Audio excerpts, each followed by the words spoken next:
Nya nya! Nya nya! Pendant de longues années, nous nous sommes battus pour la paix, pour l'unité nationale, et nous en avons donné les preuves. Cependant, est vrai le fait que jamais je ne pourrai accepter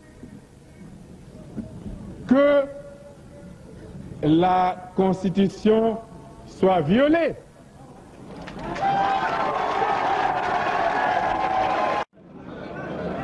J'insiste pour dire que lorsque la Constitution est violée, les démocrates ne doivent pas l'accepter.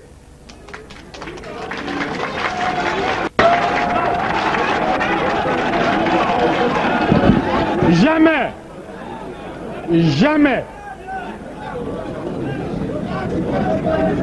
jamais nous n'accepterons qu'un gouvernement censuré organise les élections dans un pays.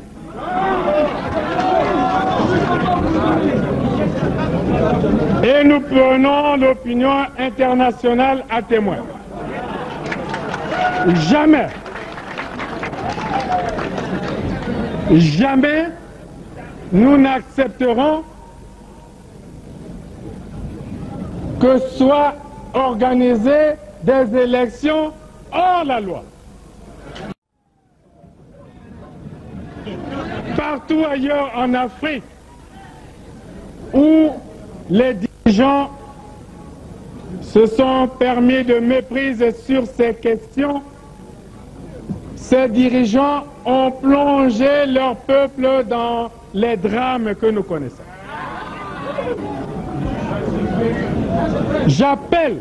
Je lance un appel à tous les dirigeants de ce pays, au président de la République, pour que la paix et l'unité nationale ne soient pas mises en danger. Je lance un appel au président de la République pour que nous sauvions la Constitution, pour que nous sauvions la démocratie et pour que nous sauvions la paix. Et pour moi, c'est un principe cardinal, le respect de la parole donnée. Le président Lissouba est en fin de mandat. Les élections présidentielles qui devaient avoir lieu pour le premier tour le 27 juillet dernier n'ont pas eu lieu. Donc, nous allons vers la fin du mandat du président Lissouba sans élection. Et il est en fin de mandat. L'espèce de conseil constitutionnel qu'ils ont mis en place à la hâte pour les manipulations politiciennes que vous observez, déclarer que le président Lissouba pourrait rester au pouvoir jusqu'à la tenue d'élections présidentielles au Congo.